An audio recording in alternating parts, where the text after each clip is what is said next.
Discuss units and measurement. तो सबसे पहले we all must know what is the need of measurement. आपने SST में पढ़ा होगा कि पहले क्या सिस्टम चलता था, बाल्टर सिस्टम।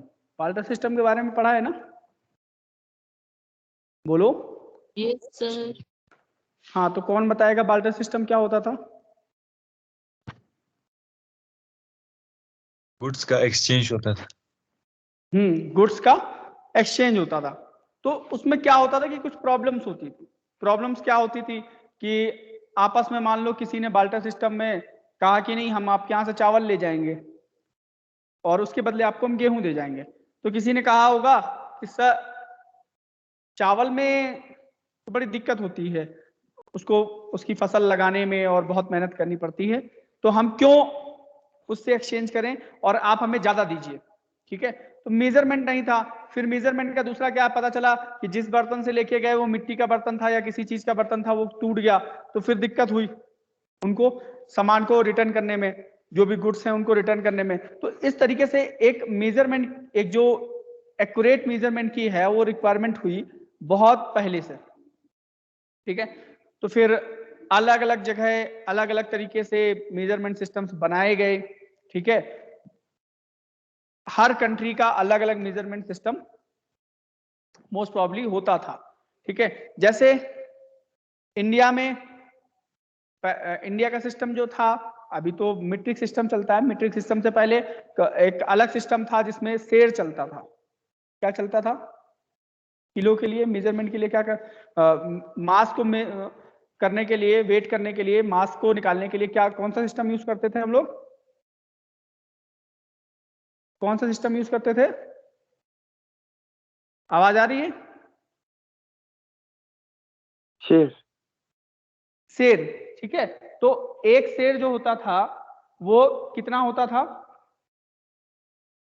वो 1 kg से थोड़ा सा कम होता था। ठीक है, तो उसकी जो एग्जैक्ट वैल्यू थी मैं आपको बता देता हूं।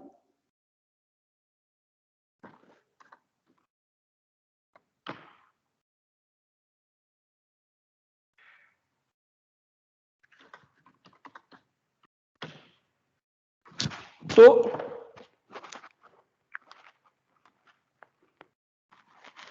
शेर जो था वो नियर अबाउट होता था 1 शेर इज इक्वल टू होता था 933 ग्राम। ये एग्जैक्ट फिगर है। ठीक है, तो ये जो शेर है, ठीक है, ये पहले इंडिया में यूज किया जाता था। फिर ये तो मास के लिए था। फिर उसके बाद जब किसी चीज का लेंथ मेजर करते थे उसके लिए गज होता था। डिस्टेंस के लिए मील की ज्यादातर मील और कोस ये सब टर्म यूज किए जाते थे। ठीक है, फिर बहुत सारी कंट्रीज हैं, सब में अलग अलग होता था। जैसे इंडिया का सिस्टम मैंने बताया, शेर हो गया मास के लिए, फिर गज होता था, गज, फरलॉन्ग, ये सब डिस्टेंसेस के लिए मेजर किए जाते थे। फिर उसके बाद टाइम के लिए घड़ी कहते थे, 1 घड़ी, 2 घड़ी, 3 घड़ी, ऐसे यूज करते थे। फिर ब्रिटेन का अलग सिस्टम था। जब ब्रिटिशर्स इंडिया में आए, आपको पता है उन्होंने बहुत लंबा टाइम इंडिया में अपना उनका रूल रहा है इंडिया में, तो वो अपना सिस्टम लेके आए। तो ब्रिटिशर्स जो अपना सिस्टम लेके आए वो कौन सा सिस्टम लेके आए? उनका क्या सिस्टम था? FPS system. FPS मतलब डिस्टेंस के लिए ये लोग फुट यूज करते थे। अभी इसको थोड़ा सा हम और डिटेल में करेंगे, फुट। और वेट के लिए ये लोग पाउंड यूज करते थे। ठीक है, और 1 पाउंड जो होता है वो नियर अबाउट 435 ग्राम के होता है। ठीक है, एक बार कंफर्मेशन ले लेते हैं। 1 पाउंड,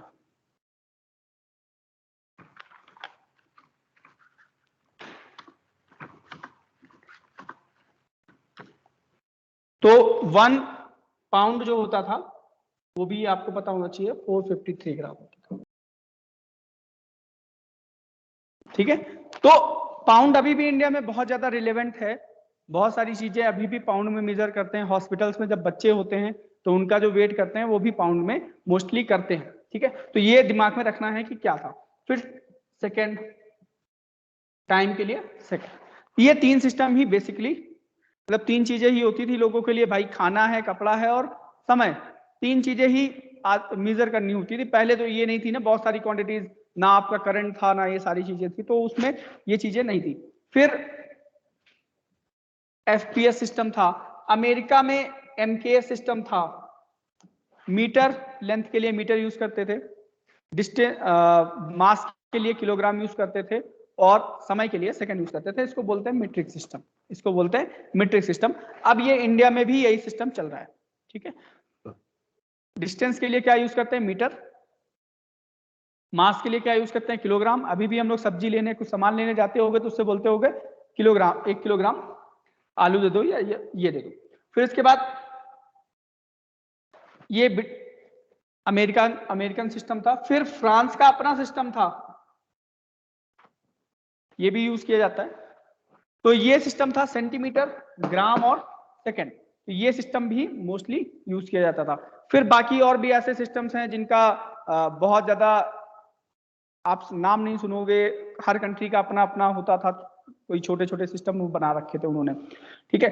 एक अगर आप देखो तो ऐसा कोई सिस्टम नहीं था जो यूनिवर्सल हो। यूनिवर्सल का मतलब है कि एक कंट्री से दूसरी कंट्री में अगर सामान भेजना हो तो उसी मेजरमेंट से भेजा जाए। तो जब ग्लोबलाइजेशन बढ़ा, ठीक है, तो उस समय फिर नीड हुई एक ऐसे सिस्टम की जो पूरी तरीके से हर कंट्री में उसको फॉलो किया जा सके, और उस सिस्टम को बोला गया सिस्टम इंटरनेशनल, ठीक है। तो वो एसआई सिस्टम आया हमारे पास, सिस्टम इंटरनेशनल, ठीक है। तो ये एसआई सिस्टम, एसआई बोलते हैं, सिस्टम नहीं बोलना है, एसआई का मतलब ही होता है सिस्टम इंटरनेशनल, ठीक है, क्लियर। तो ये सारे सिस्टम पहले ज्यादातर कंट्रीज में होते थे। अब हमको क्या करना है, इन सबको सिस्टमैटिक पढ़ना है, ठीक है। और इनको पढ़ना क्यों जरूरी है भाई, जानना जरूरी क्यों है?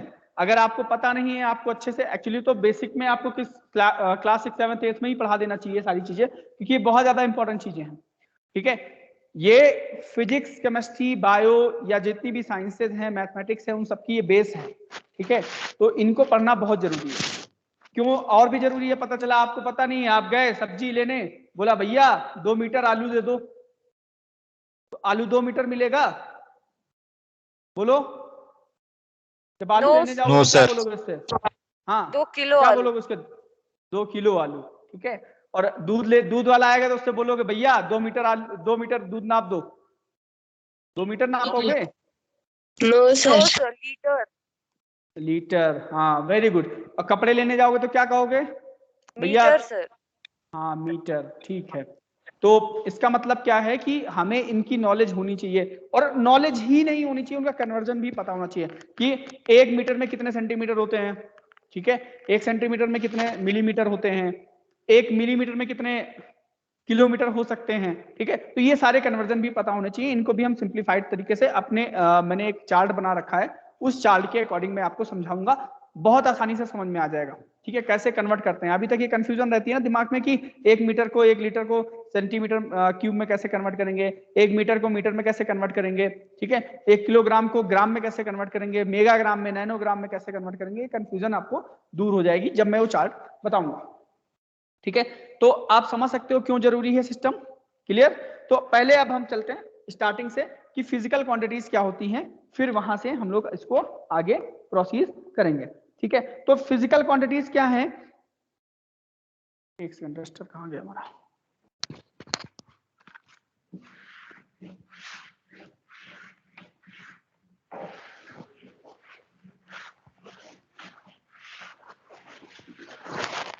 ठीक है।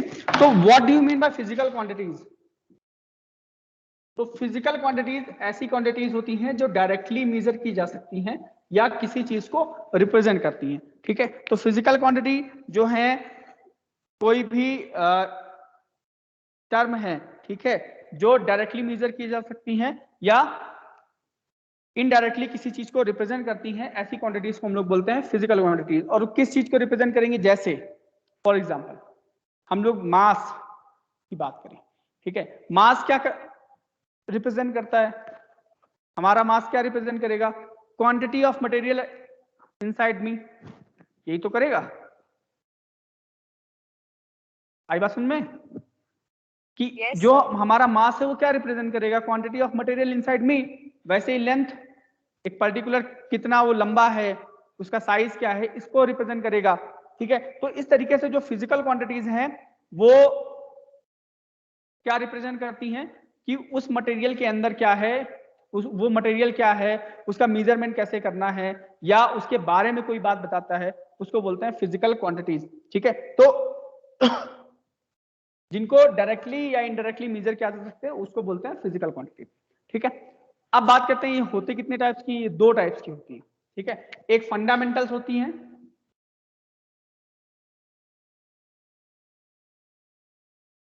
Fundamental physical quantities.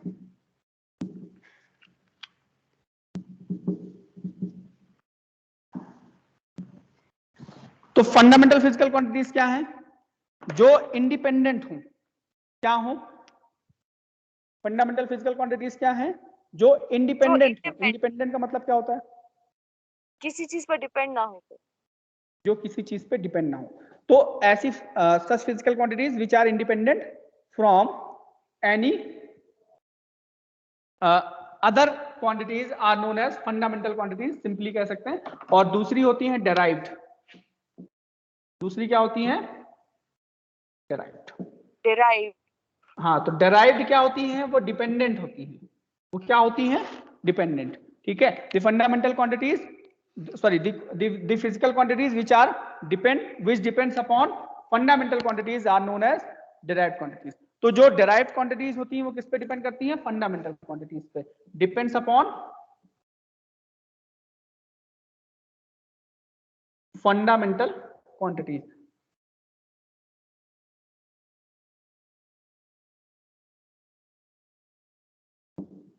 तो फंडामेंटल क्वांटिटीज पे डिपेंड्स करती हैं, या आप कह सकते हो कि ये डेराइव्ड होती हैं, ये बनाई जाती हैं।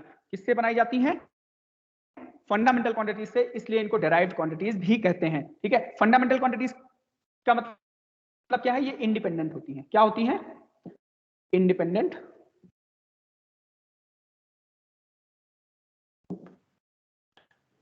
From other quantities.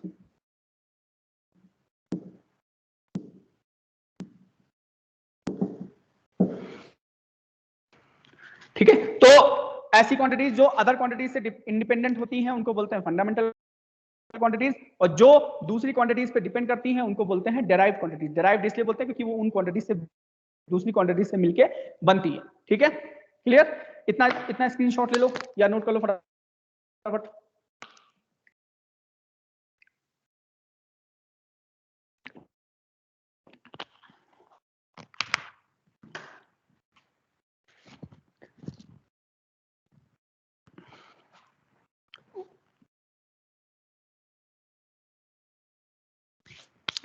हो गया,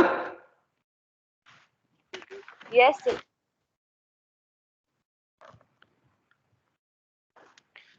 ठीक है। अब हम बेसिक चीजें पहले बताएंगे आपको। ठीक है, कि अब क्वांटिटीज कितने टाइप्स की होती हैं और उनकी यूनिट्स। ठीक है, तो फंडामेंटल क्वांटिटीज कितने टाइप्स की होती है, देखो डेराइव्ड की तो कोई लिमिट नहीं है। डेराइव्ड तो बहुत सारी, डेराइव्ड क्वांटिटीज जो है वो बहुत सारी है, लेकिन जो एसआई है, एसआई क्या है, सिस्टम इंटरनेशनल। क्या है, सिस्टम, इसका फुल फॉर्म याद रखना, पूछा जा सकता है, इंटरनेशनल। ठीक है, सिस्टम इंटरनेशनली। ठीक है, तो ये सिस्टम जो है, इसने कहा कि भैया आप लोग क्यों परेशान हो रहे हो, एक कंट्री में दूसरी कंट्री में अलग अलग सिस्टम करेंगे। तो क्योंकि ग्लोबलाइजेशन बढ़ा, एक कंट्री से सामान दूसरी कंट्री में ज्यादा तरीके से जाने लगा। पहले क्या होता था, ट्रेडिशनल वे है, कोई लेके गया कुछ बेच के फिर वापस आ गया वहां से कुछ लेके जो वहां का मिलता है। लेकिन फिर क्या हुआ कि बड़े लेवल पे होने लगा। आपको आज भी पता है कि हमारे ज्यादातर इलेक्ट्रॉनिक पार्ट्स चाइना से आते हैं। ठीक है, और बहुत सारी चीजें हैं, खाने पीने की चीजें हैं, इंडिया से बाहर जाती हैं, इंडिया में आती हैं। तो इस तरीके से एक जब ग्लोबलाइजेशन बढ़ा, लोगों का बहुत ज्यादा प्रॉब्लम्स होने लगी, तो एक जेनेवा की जगह पे वहां पे इसको बनाया गया और उस सिस्टम में कुछ पर्टिकुलर फंडामेंटल क्वांटिटीज को ऐड किया गया। तो जो फंडामेंटल क्वांटिटीज हैं वो केवल 7 है। कितनी है? 7। हाँ, फंडामेंटल क्वांटिटीज। ठीक है, तो फंडामेंटल क्वांटिटीज 7 कौन कौन सी हैं? मास, लेंथ, दूसरा time, length, electric current, time, thermodynamic, electric current, amount of substance, luminous intensity. Electric current हो गया, फिर हो गया ल्यूमिनस इंटेंसिटी,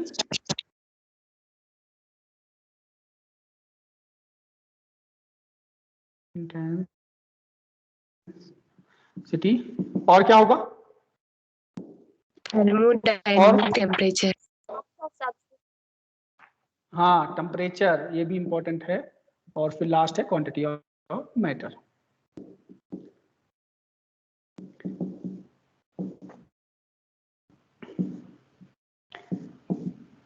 तो कितने टाइप की फंडामेंटल क्वांटिटीज हुई? 7। अगर आपसे कोई पूछे कि फंडामेंटल क्वांटिटीज कितनी होती हैं, तो आपको लिखना है कितना? 7।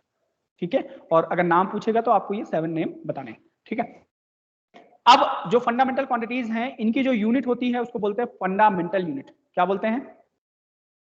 fundamental क्या unit, बोलते हैं? Fundamental units. ठीक है, देखो आपको यहाँ पे एक टेबल बनानी है, वहां लिखेंगे फंडामेंटल यूनिट।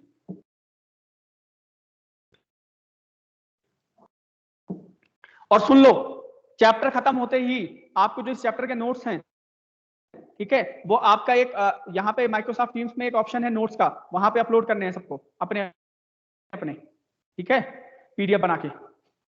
और जिसके अपलोड नहीं होंगे वो इंटरनल उसकी समझ लो, दिक्कत होगी फिर। ठीक है, और एक टेबल यहाँ पे हमको बना के छोड़ देनी है, वो जब समय आएगा तब हम बताएंगे कि इस टेबल में क्या लिखना है। ठीक है, एक एक्स्ट्रा टेबल छोड़नी है। ठीक है, वहां पे उसके डायमेंशन फॉर्मूले लिखने होंगे, इसलिए हम उस टेबल को अभी से छोड़ के रख रहे हैं ताकि हमको दिक्कत ना हो, हम उसी के सामने उसको लिख सकें। तो मास की यूनिट क्या होती है? मास की यूनिट क्या होती केजी। है? लो, हाँ, केजी, के स्मॉल जी स्मॉल। मास लेंथ की यूनिट क्या होती है? मीटर। अब जिससे पूछेंगे वो बताएगा। इफ्तिखार, इफ्तिकार बेटा बताओ, what is the unit of time?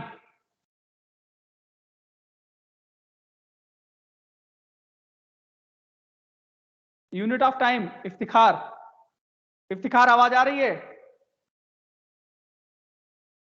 Iftikhar आवाज आ रही है? जिगमत, जिगमत आवाज आ रही है? Yes sir. जिगमत, टाइम की यूनिट क्या होती है बेटा? सेकंड। सेकंड। इलेक्ट्रिक करंट की यूनिट बताएंगे Wasim. Wasim, yes sir. Wasim Jafar, yes sir. Electric current की यूनिट बताओ। इलेक्ट्रिक करंट का ampere sir. Ampere. Luminous intensity का कैंडेला। कैंडेला, आपने इसको अभी नहीं पढ़ा है, मैं बता देता हूं। टेम्परेचर का तरन्नुम, तरन्नुम टेम्परेचर की यूनिट बताओ बेटा। केल्विन। केल्विन। के कैपिटल का होगा इसमें। ठीक है, देखो एक छोटी सी बात दिमाग में अभी से बिठा लो, जितने भी साइंटिस्ट के नेम पे यूनिट्स रखी गई हैं वो सारी कैपिटल लेटर में लिखी जाती हैं। क्लियर? Yes sir. अगर केवल एक लेटर लिख रहे हैं तो उनको कैपिटल लेटर में लिखना है, और अगर सारे लेटर लिख रहे हैं, जैसे सपोज करो हम केल्विन लिखें तो केल्विन का के कैपिटल होगा, लेकिन अगर हम केल्विन पूरा लिखेंगे तो इसका के पहला स्मॉल होगा, फिर केल्विन लिखेंगे। क्लियर? वैसे ही एम्पियर लिखेंगे तो ए छोटा होगा, बाकी लेटर फिर ऐसे ही लिखे जाएंगे। इस तरीके से लिखा जाता है। ये मतलब एक नोटेशन का मेथड है। ठीक है, सबका अपना अपना रोल है और लिखने का भी एक तरीका होता है। ठीक है, वो तरीकों को भी ध्यान में रखना है, मैं बताता चलूंगा कि कौन सी चीज कैसे की जाती है। ठीक है, फिर quantity of matter most important है, ठीक है। ये केमिस्ट्री में भी बहुत परेशान करेगा, सबसे ज्यादा केमिस्ट्री में ही आएगा, फिजिक्स में तो कभी कभार आएगा, जब हम लोग थर्मोडायनामिक्स या गैसेस स्टेट पढ़ेंगे तब आएगा, नहीं तो ये नहीं आएगा। तो क्वांटिटी ऑफ मैटर की यूनिट क्या होती है, बोलो? मोल। मोल, ठीक है, MOL भी लिखते हैं शॉर्ट में, ठीक है। तो ये हो गए 7 फंडामेंटल क्वांटिटीज और उनकी 7 यूनिट्स। अब पता है आपको कि 1 kg की भी डेफिनेशन होती है, 1 मीटर की भी डेफिनेशन होती है, और 1 सेकेंड की भी डेफिनेशन होती है, और बाकी सब की भी एक एक पर्टिकुलर डेफिनेशन है। इन सब की डेफिनेशन हम लोग पढ़ेंगे, लेकिन टाइम टू टाइम। लेकिन हम 3 की डेफिनेशन अभी पढ़ेंगे। क्यों पढ़ेंगे? क्योंकि आगे चल के फिर हमें ये सारी चीजें पढ़ने को नहीं मिलेंगी। ये चीजें तो बार बार नहीं मिले, इनकी डेफिनेशन नहीं मिलेगी, क्योंकि इनके टर्म आप बचपन से पढ़ते आए हो, तो ये डिटेल में ज्यादा नहीं मिलेगा कहीं पे भी। ये सब आपको डिटेल में मिलेंगे, तो जब डिटेल में मिलेंगे तब हम इनकी डेफिनेशन पढ़ेंगे, लेकिन इनकी डेफिनेशन अभी फटाफट पढ़ेंगे। 1 kg, 1 मीटर और 1 सेकंड की डेफिनेशन, तो सबको ये डेफिनेशन याद होनी चाहिए, ठीक है। एग्जाम के पॉइंट ऑफ व्यू से नहीं,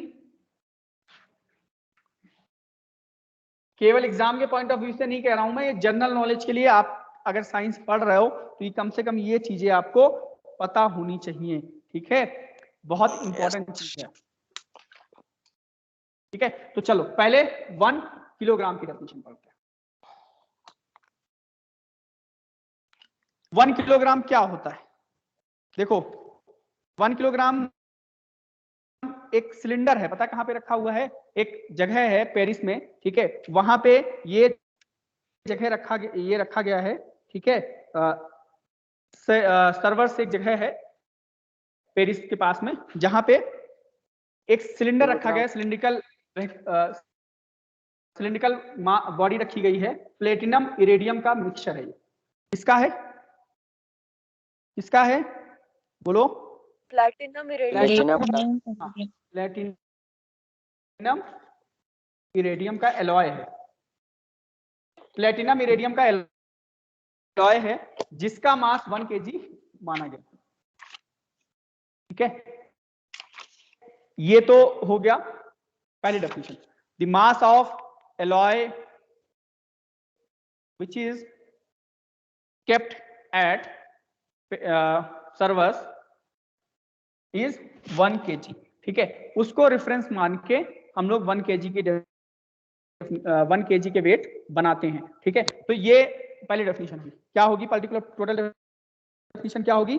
1 kilogram is the mass of prototype cylinder of platinum iridium, ठीक है, kept at servers near Paris, ठीक है। तो ये पहली डेफिनेशन है। अब दूसरी डेफिनेशन क्या होगी? ये तो पहली हो गई। दूसरी जो हर जगह वैलिड है वो क्या है?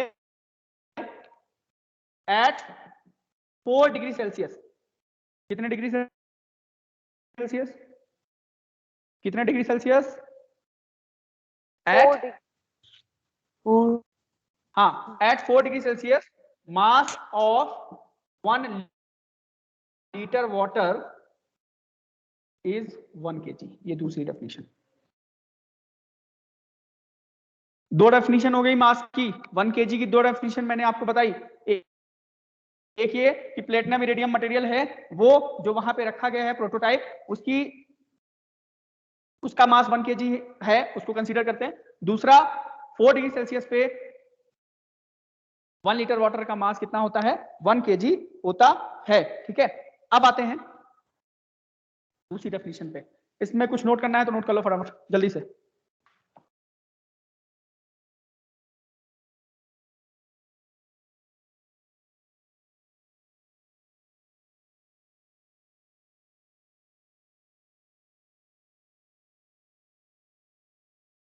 हो गया? अब आते हैं 1 मीटर पे। 1 मीटर के लिए भी यही 3 डेफिनेशन। एक डेफिनेशन ये भी है कि जो प्रोटोटाइप रखा है उसका लेंथ जो है वो 1 मीटर है, ठीक है। प्लेटिनम इरेडियम का जो प्रोटोटाइप रखा है उसका लेंथ 1 मीटर है, ठीक है। तो उसको भी 1 मीटर बोलते हैं। लेकिन जो एक तरीके से वैलिड डेफिनेशन है वो ये है कि distance travelled by light in 292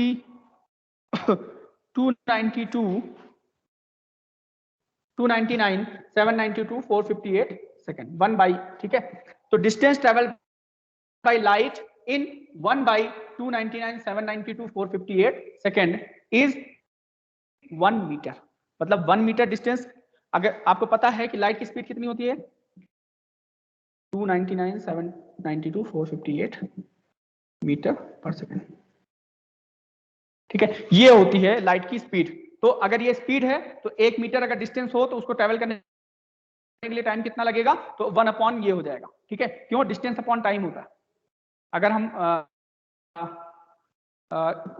sorry क्या निकालना है हमें, हाँ डिस्टेंस निकालनी है, तो डिस्टेंस इज इक्वल टू क्या होता है इनटू टाइम, ठीक है। तो एक डिस्टेंस, 1 मीटर डिस्टेंस क्या होती है, किसी भी जो लाइट रे है उसको 1 मीटर डिस्टेंस ट्रेवल, इतने सेकंड में जो डिस्टेंस ट्रेवल करती है उसको बोलते हैं 1 सेकंड, सॉरी 1 मीटर, ठीक है। तो कितने सेकंड में 1 अपॉन 299 792 458 सेकंड में जो डिस्टेंस ट्रेवल करेगी लाइट रे, उस डिस्टेंस को हम लोग बोलेंगे 1 मीटर, ठीक है। ये हो गई 1 मीटर की डेफिनेशन, ठीक है।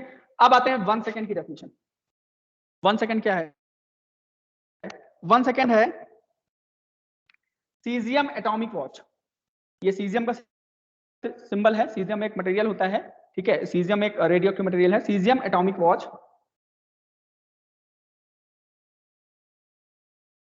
सीजियम एटॉमिक वॉच जितने टाइम इंटरवल में, ठीक है, जितने टाइम इंटरवल में कितनी बार वाइब्रेशन करती है, जरा देखना, 9 अरब 19 करोड़ 26 लाख 31,770 टाइम्स। एक caesium atomic watch 1 second is a time interval in which a cesium atomic watch vibrates 9 Arab 19 crore 26 lakh 31,770 times, ठीक है। मतलब आप सोच सकते हो किसी ने जब कैलकुलेट किया होगा तो कितना सटीक कैलकुलेशन किया होगा कि 1 सेकंड में इतनी बार वाइब्रेट करता 9 अरब 19 करोड़ 26 लाख 31,770 टाइम्स। तो सीजियम एटॉमिक वॉच 1 सेकंड में कितनी बार करती है 9 अरब 19 करोड़ 26 लाख 31,770 टाइम्स। ये फिगर आपको याद होनी चाहिए, ठीक है। तो 1 second is the time interval in which caesium atomic watch vibrates या ऑसिलेट्स 9 अरब 19 करोड़ 26 लाख 31,770 टाइम्स, ठीक है। तो क्लियर। तो ये थी कुछ चीजों की डेफिनेशंस जो आपको पता होनी चाहिए। बाकी डेफिनेशंस हम लोग जैसे जैसे क्लास पढ़ते जाएंगे वैसे वैसे